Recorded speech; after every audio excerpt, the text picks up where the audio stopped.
Managing your money is really challenging. I spent about a decade in the financial services industry and years even before that learning everything I could about personal finance. When I was 21 years old, I joined the United States Coast Guard and I got a small bonus that I very quickly pissed away. And I joke that, like any normal person, I immediately went to the bookstore to buy a book on personal finance so I could kind of figure this stuff out. So I bought Rich Dad, Poor Dad. I'm sure if you're watching this, you probably at least heard of the book. Highly recommend it. And that sent me down this rabbit hole for several years, really until even today, to where I just love learning anything possible about personal finance. So I went on this personal finance journey, and even years and years, even a decade after reading this book, I still really struggled to do all of the things that I was supposed to when it comes to managing money, like take a portion of every paycheck and save and invest it and do all these other things, right? The peak for me was when I was making over six figures working as a recruiter of financial advisors. And just quick sidebar, I was in the financial services industry for about a decade, being a financial advisor, selling annuities to financial advisors, doing a little bit of consulting, recruiting financial advisors, being a chief experience officer at a boutique financial planning firm. So all that to say, I should know better, right? Like I should have the discipline or whatever to do all the right things and budget and use spreadsheets and all that kind of stuff. So all that to say, I struggled very hard with all of that. And it wasn't until cracking the code for automation for myself that I was able to kind of figure this stuff out. So when I talk about managing your finances on autopilot, when you learn a handful of techniques and strategies, it actually becomes very easy. So the biggest problem was for me that at the time I was a kind of salary plus commission employee with quarterly bonuses. So that sounds really fancy, but it really just meant that my income was kind of doing like this a lot. And so it made it very challenging because I was reading all these blogs and hearing about people automating certain parts of their personal finance world. Like, if you just made $80,000 a year, $100,000 as a salary, it was pretty easy to set up a process and automate all that stuff. But when you have variable income, it makes it a lot more challenging. So there are other factors at play here, but to keep this video not, an hour long, basically one huge tip was depositing everything into a brokerage account. So a brokerage account, if you're unfamiliar, is just like a checking account at an investment company. And that enables you to invest in stocks or bonds or mutual funds or ETFs or all these things. And one of the nice things is that you can do that automatically. You can say, hey, I'm going to start out by doing literally $10 a month if you want to, or $100 or $50 or $500 or $1,000, whatever the number is, you can set that stuff up.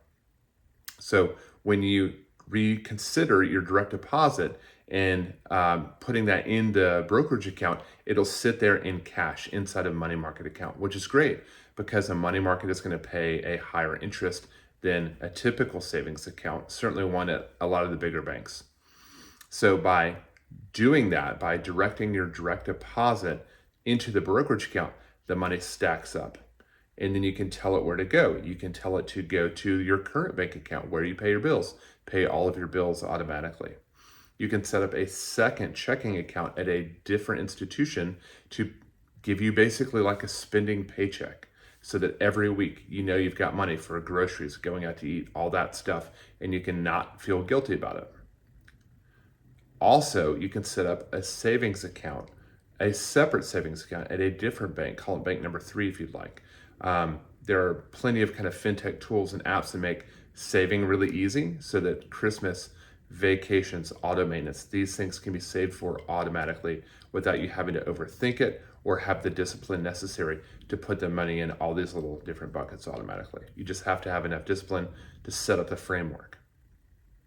So really by having these four accounts, a brokerage account, the current checking account that you already have that you're already doing everything out of, a separate checking account for your spending money, and then a savings account. By having these four accounts, you can set up the framework to put all of your money on autopilot. And guess what?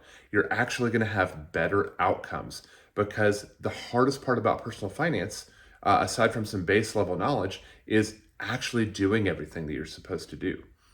So again, the problem is with budgets, you're setting all these numbers on paper and now you have to live your life and conform to that. And for most people, it's very difficult to do, especially over longer periods of time. Because as a early guy in my 20s learning this stuff, I would get really motivated and inspired and passionate and get after it for a few weeks at a time. And then I'd fall off the wagon, or something outside of my budget would crop up and then I'd fall off the wagon. And so using automation eliminates all that and makes it very easy to adhere to, because you set it and forget it. So hopefully you'll find this helpful. Give this video a like if you don't mind. It really makes a massive difference in helping this video get the traction it needs so that I can grow my channel and help people when it comes to personal finance automation. So if you're new here, please consider subscribing. I'm going to be cranking out a ton of content over the coming weeks and years to break all of these things down. If you'd like to learn more, I've got a course called Automatic Money Flow. I'll leave a link down in the description below. If you'd like to take a look at that, be my guest. And lastly, I definitely do one-on-one and group coaching to help people implement all of these things. So thanks for the time. Again, like, subscribe, hit that notification bell if you're new here. That way you're going to get notified whenever a new video drops. Thanks. Have a great day.